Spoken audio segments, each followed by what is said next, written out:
Welcome to Chefs in the City. I'm Ann Fisher, along with my co-hosts Steve Stover and Rich Tarapak. We're back with more news of and views on the food scene in Central Ohio and beyond. So questions or comments, you can email us at chefsinthecity111@gmail.com. Joining us today is Donnie Austin. He was working on an MBA at night and doing quality control at Honda by day when he started to develop a thing for wine. He's now co-owner with his wife, Megan Kavanaugh, and manager of Aardvark Wine and Beer on Route 161 in Linworth. It's a wine and beer bar coupled with a thoughtful retail business, correct me if I'm wrong, that caters to those among us who love their wine but also have a budget. Donnie's trajectory in the business roughly parallels, as far as I can figure, the growth of wine bars across the country and in Central Ohio. So welcome to Chefs in the City, Donnie Austin. Thanks for having me. I didn't want to overdo it, but I didn't want to underdo the price point. I know you have fancy, expensive wines too, but tell us about your philosophy about what you're shooting for there.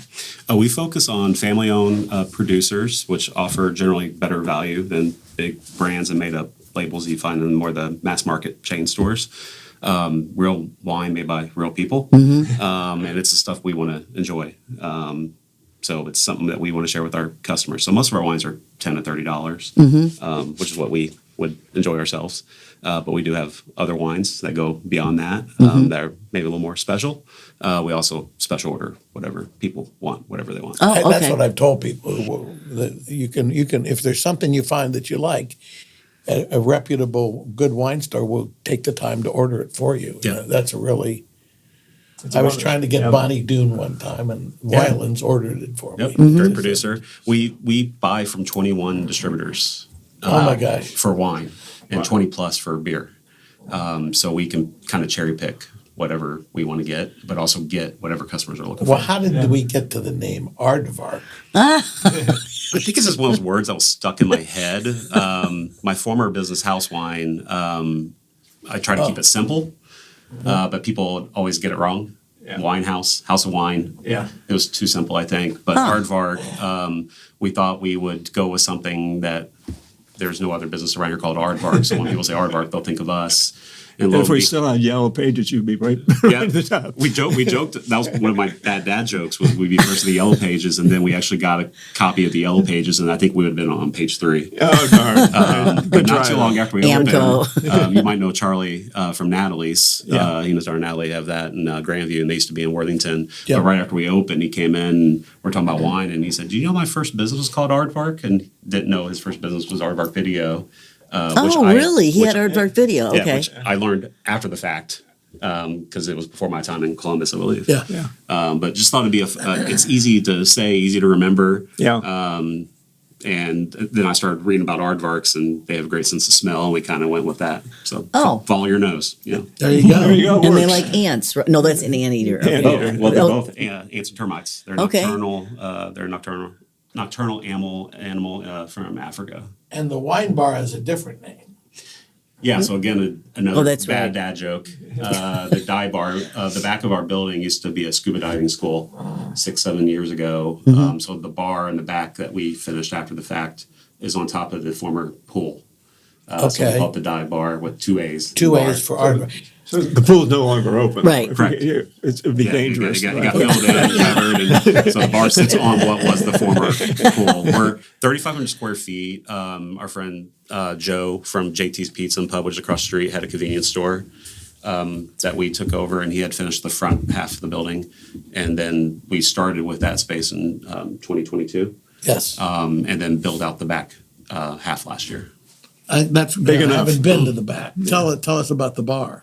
Yeah, so basically our retail space expanded because that's our focus is retail. That's the bread and butter of our business. But we were able to get on-premise permits so we can serve wine and beer, kind of a complementary addition to the to the retail business. But that was what we put on top of the old pool. So our retail space basically doubled, and we have seating in the back for about 40 people. They can come in and hang out and have a glass of wine or a pint of beer and shop, and we do tastings every week, Friday, Saturday, and Sunday, open to close. You've always done those, you know? Yep. And we change up the lineup every week. The normal models have your wine reps come in and do a tasting for a couple hours, but we have great respect for all of our wine reps. We don't want to take up their time, so we just do it ourselves. Sure. And come up with a lineup each week, and we can kind of pick and choose what we want to do every week. Yeah, with 20 of them, it would be sharp elbows anyway. All the time. Yeah. But it's kind of cool when you have one of the growers, one of the winery owners or reps come in. Yeah, we'll do one-off events like that. If there's a winery owner or a rep coming in through the market, we will do a special tasting event. We also partner with Suburban right down the street from us, and we'll do wine dinners. Good place. With them. We just got back from California, so we're actually going to do a series of events with a bunch of the producers we met with while we're out there that we'll just do ourselves. It's kind of a... What percentage of your inventory is domestic? That's an issue it's going to become a little dicier because we're recording this the day after the tariffs have been announced in the Rose Garden. I don't know that number, but if I had to guess, a quarter to a third is the U.S. made. Yeah. And there's great wines made in our market. Like I said, we just got back from there and met with a bunch of these great producers. But it's kind of like apples and oranges with wines that are imported. They're not the same. Yeah. They complement each other, but they're not the same product. So this happened 5 years ago, and there was a dramatic increase in prices, and it's still up from that. And now we're going to go further see it again. Yeah. Thankfully, for our business, we can pick and choose what we're putting on the shelf, but our distribution partners and importers don't have that luxury. What are they telling you? It's going to be bad. And it's not good for domestic producers who rely on the same distributors to get their product to market. That's right. Yeah. So it's going to, there's going to be some reckoning. So, It was better than the 200%. And that's still on the table because there's going to be a response from the EU in some fashion. Right. And so they're starting at 20, and we'll see. It was 25 last time. So They're calling it's going to be a trade war. Yeah. And we're all going to pay in some fashion. So is there some way to game this right now? Like go out and buy your Bordeaux's and your I bought 5 cases of European wine last week. We're trying to figure out if we should stockpile certain go-to producers, but if I buy 10, 20 cases, that's just a few weeks of product for some of these wines, and we only have so much space and capital to put towards that. But we can adjust. It's going to be the entire market, so we're not going to be alone. But like what we're pouring by the glass in our bar, what's on the shelf, we'll adapt with that. And then thankfully, European wines generally are good value. So even if the price goes up, we'll still be offering those. Yes. So if it was 10, it might be 15. If it was 15, it might be 20. And it's still a good value. And if there's demand for it, we'll still have it. I'm sorry, go ahead. It's not good for the business. So. Will that allow the domestic producers to raise their prices as well? You know, if your favorite French wines, your favorite Bordeaux goes up. You mean $10. like gouging? Yeah, Let's just call it. Seriously, that's probably if there's a shortage on one end, is it going to give them freedom to? Or if the others go up, well, we can go up too. Mm-hmm. Maybe not as much, but we can. That's called inflation. Yeah, that's inflation. Yeah. Well, the market for let's use California because that's where a lot of the wine comes from. Sure. It's mostly a bulk market, and those brands have already been struggling. People are buying less, drinking less. They're being more choosy. So that's what's great about our business is people are coming to us because they're more selective with what they want to buy. And the 2 big distributors that have a bunch of the bulk brands have been struggling and letting friends go. So they're already getting hit. And now these other mom and pop distributors that we buy from are going to feel a squeeze because of the increase in imported wine, but also just in general, everything that's hit So what do we attribute it? Was it because COVID's over and you don't have to drink as much? why is I think it's a generational thing. It's a big generational thing. Yeah, so we attract people across the spectrum, and we see that they're being more choosy. They'll drink less, but they're being more selective. But they're coming to us versus your big box store. Yeah. Mm-hmm. So our sales are going up. The big brands' sales are going down. Well, because you're giving advice. Yeah. I would go in and say, well, I'm having lamb today. What do you suggest with that? and Syrah. Or cab. Or Pinot, I think. But you're more educated than I. I mean, I would definitely be something that I benefit from. Well, when that's I go why in. I Although then suggest- they get stuck on certain things, as Donnie knows. I just get the same thing every time I walk in. I like the name, I like the label, and it tastes good. So Well, that's what matters. Yeah. yeah. So, what do you think of this larger movement of wine bars? I feel like wine bars aren't as much of a thing in the Columbus market. When I first got into wine, you had the Burgundy Room, and that's what Yeah. Oh, wow. I resonated with as I explored and got more interested in wine. Chris Dillman worked there. Learned a lot from him along the way. I'm thankful we have people like Chris and Kent Rigsby. Greg Stokes and other people Chris, in the market, yeah. and then independent restaurants that offer good wine in their restaurant. But I feel like the wine bar is almost like a complement to another part of a business. So, like for us, we have a retail business with an on-premise aspect. We don't have as much of the standalone wine bars. They're usually attached to something else Okay. because that's just how businesses work these days. Greg Stokes has a wine bar on King Avenue Yep. called the Bottle Yep. Shop, and Great place. Twisted Vine Yep. on Fifth Avenue is about to open their expansion. Yep. But we're a little behind. There are dozens of wine bars in Paris the and laundry. New York. The laundry, But they're That's attached right. to another business. Yeah. Yeah. Well, well, right, and that begs. I don't know if that's just right phrase, but that makes you wonder. Well, what is a wine bar then? I think it's just like think of a pub, place you go hang out, catch up with friends, family, whatever. But then there's a wine focus to it Yeah. versus a Versus beer. pints, And we don't have as much of that, but there are a lot of places around town where you can go in and get a really good glass of wine and catch up with friends. But they're usually tied to something else. Yeah. Yeah. They're not like a standalone. But in New York and Paris, but many of them have full service restaurants. Yeah. I'm thinking of Willie's Wine Bar and Juveniles in And Paris. some of them don't think of themselves as wine bars. They're Right. kind of labeled that way. But I was reading a New York Times article about that, and they're like, "Yeah, really, we're not." We're a bar. But if you want to think we are, and it makes you happy, and it should make you We're a restaurant with a lot of wine. Yeah. Right. So, yeah. Yeah. Well, I've noticed that wine bars, however you describe them, are for some reason women feel more comfortable going in there. We were in the Wine Bistro on Lane Avenue at a happy hour with the Tariffs, and every other table was women. Yeah. I think women generally like wine over beer. Feel comfortable. And it's a wine bar. place to catch up with your friends or your family and hang out and get a few bites of food along with your glass of wine or bottle of wine. Bottle's always good. Yeah. The non-alcoholic beer and wine selection is a thing. Yeah. Definitely now. It's good business. Yeah, NA beer has been a thing for a few years now, and I think just from the pandemic, I think people cut back on drinking, or some people quit drinking altogether. So we actually get a pretty strong pool of people who come in looking for NAs who don't drink alcohol. And we recently expanded our selection of THC and CBD drinks, which that's kind of a weird category right now because there's no laws that say it's legal or illegal.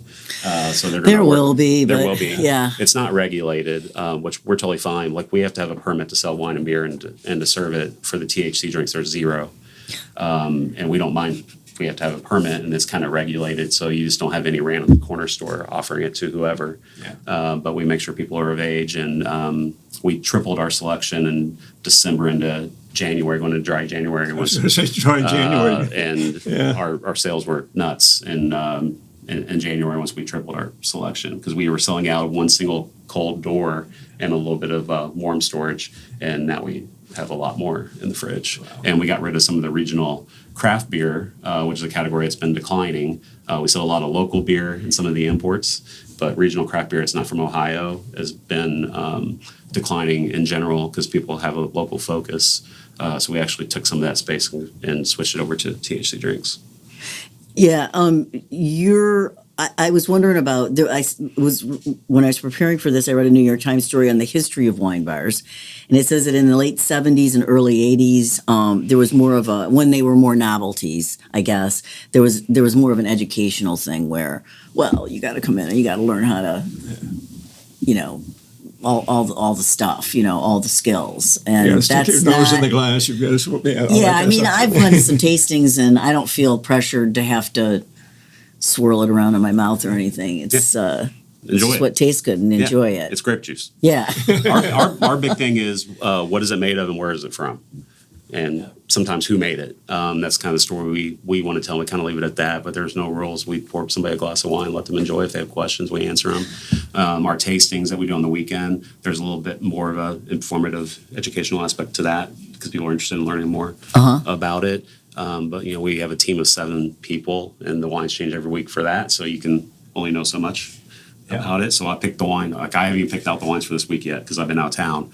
But I'll do that today, and I'll do a write-up. And then when our team comes in, they'll read through the notes I created for the customers. But that's the cliff notes for them. Yeah. They kind of come in because they might be working 4 hours, this weekend. So they'll come in and read through it, taste it real quick, and then they do an awesome job sharing it. So, They do. But for the wine bar aspect, it's more of like what's in the glass, and where is it from, and sit back and enjoy it. And we kind of leave the rest out. When someone comes in and says, "What do you suggest?" Do you feel good about just try this? Yeah, it's often like what do you like? Yeah. And we might not have the same thing, but it's kind of like the Amazon. If you like this, try this. But it's like if you like Amazon best kind of thing. Yeah. So think of like an Oaky Chardonnay being pretty popular. When we opened our bar after 3 or 4 months, that was our slowest mover. We had more than a dozen wines by the glass, and that was the one we sold the least of, which I was surprised. And we had a lighter, crisper Chardonnay that was doing really well. And I think part of it was our team recommending it because we had people who were like, "Oh, I like Sauv Blanc." Well, we have Sauv Blanc, or try this instead. Yeah. But we don't have. Or try both. Yeah. But we don't have everything for everybody. But if you like this, we'll have something. You've got plenty. So I was wondering about your policy on food. How does that work? Because I know you don't have a kitchen, and I was wondering, A, are you thinking about a kitchen, and B, even a small kitchen, and B, tell us about how you welcome food. We have a small snacks menu is what we call it. Okay. So like basic charcuterie and things like that. That's like shelf stable and packaged just for less waste because we don't want to be throwing away food because it's costly and we just hate to throw it away. But we recently switched to forests, doing local charcuterie. Okay. And black radish creamery for cheeses. Good. And then some other Excellent. packaged snacks. We have the pub grub from Bite This by Annie, who partners with Ray Ray's, which is the food truck in our parking lot. So we have a partnership with Ray Ray's Hog Pit, which is the truck in our parking lot. We also have JT's across the street. So those are the food options in addition to our snacks menu. So somebody might not want pizza or barbecue. They can have some basic snacks. Forrest, for those who don't know, it used to be North Country Charcuterie. Oh, okay. It's the Duncan I didn't know that brothers it and their changed. mom. Okay. Yep. Yeah, I actually just bought some of that yesterday for people out in California who hosted us as a thank you. Give them a little taste of Ohio. High quality offering, all Ohio Berkshire hogs. Big fan of the family and the product. And the spreadable chorizo. Oh, that's so good. My favorite. Just saying. Yeah. Well, because I know you're a pretty well-educated foodie, too. I know you are a good cook, too. What about a kitchen someday? Is that... I feel like I've learned enough about the food industry or restaurant business, not being in it to not be in it. Because it's staffing and just it's a totally different operation. Just from my engineering background and Honda experience, I try to run as lean and efficient as possible from a labor perspective.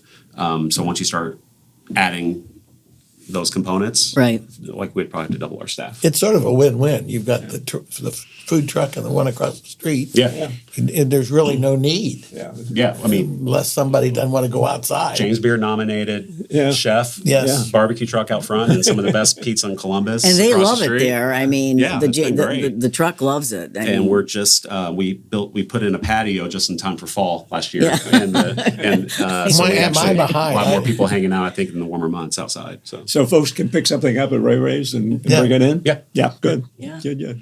That's a wonderful thing. why do you think casual is important? I read that great wine bars are great neighborhood joints, like you said. It's where you hang out, but some of them have playgrounds, outdoor fire pits. They bring the kids. It's a whole family thing. Yeah, we're definitely family focused. We have 2 kids, and they're definitely an important part of our business and future, we think. But we want to be, having kids, we want to be family friendly. So we want people to be able to come in and hang out. We have a kids area in the back where the kids can, if they're 1 or 2 years old, there's stuff they can play with. If they're a little older, they can draw. And then outside, we'll be adding like cornhole and stuff as it warms up. Just Yeah, to you've make got it that family side friendly. part next to the building. Yeah, Yeah. so we get a lot of Where is the families. patio? On the back side of the building, and then we cleared the space in between our building and the next door building, and lined it so it's all gravel now. Right now, there's nothing there.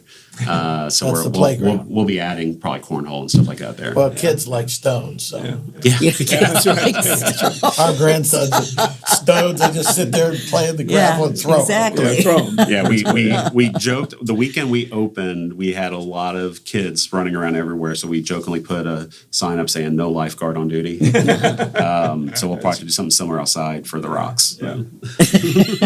Can you bring your dog? So we allow them on the patio. So Yeah. if you have an on-premise permit, you're required to get a food permit. Yeah. And because of the food permit, you cannot allow any pets inside. So when we were a retail store, we had people bring their dogs in and we'd give them snacks. Laura at our shop loves dogs, so she was always excited when somebody from the neighborhood would come in with their dog. But unfortunately, we had to train customers after the fact that we couldn't allow them, but it was not our doing, it's code. But they are allowed on patios. They changed that law about a decade ago because previously they weren't allowed. Right. And I think people were promoting it, and then the Dispatch did an article about it, and then everybody got notices from the health department saying you're not allowed dogs at all. And I think within a few months that law was changed. Yeah. Some people went to Overstepped. Europe and saw what was happening there. Yeah, I mean, Bring we're your down in dog. California, and there were dogs everywhere. Yeah. Well, what kinds of wines do you like? I'm a equal opportunist. I'm across the board. Sparkling wine, especially Spanish and French wines.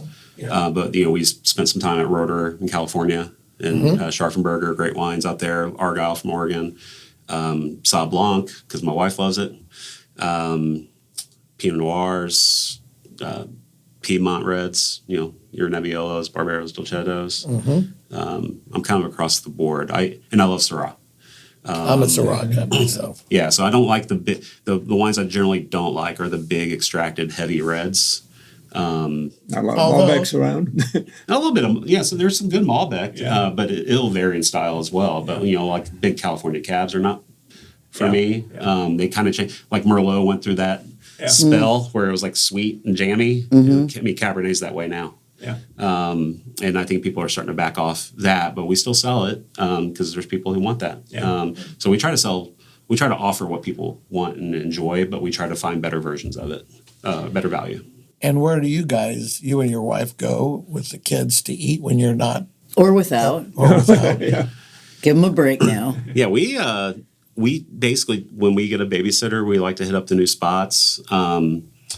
I'm super excited about an upcoming event at Jeans with that's Stoltman getting a lot of Vineyards. press, yeah. So when there's like I like that. if there's an event with a wine producer and I wasn't able to book it myself, we'll usually end up going to that. Like a few months ago, Matt from Lioco, which is a favorite producer, did an event at the bottle shop, and he actually stopped by our shop during the day and we tasted the wines, but then we ended up getting a babysitter and going to his event at the bottle shop. The wine was so good, Yeah. So my wife can enjoy it as well. So we don't have like a go-to. We learned during the pandemic, we learned about a lot of the local ethnic eateries through Columbus Food Adventures. Yeah. When they did the Trust Fall, we got that with our neighbors every Friday night. Yeah.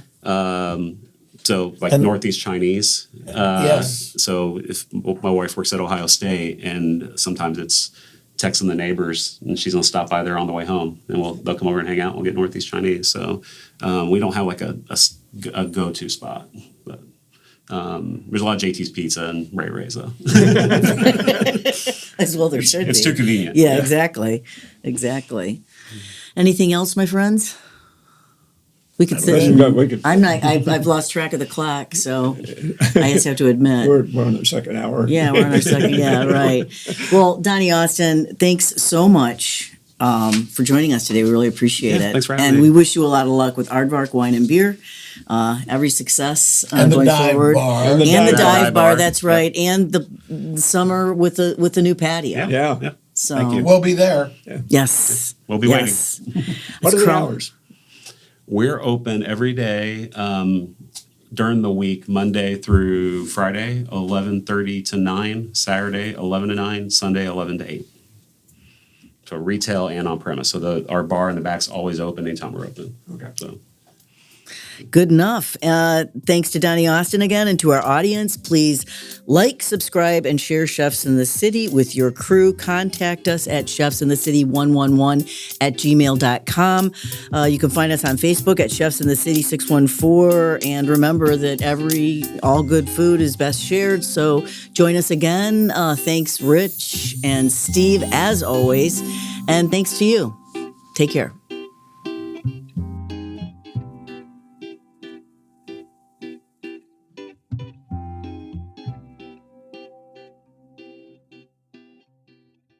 Boxland Media. Think big.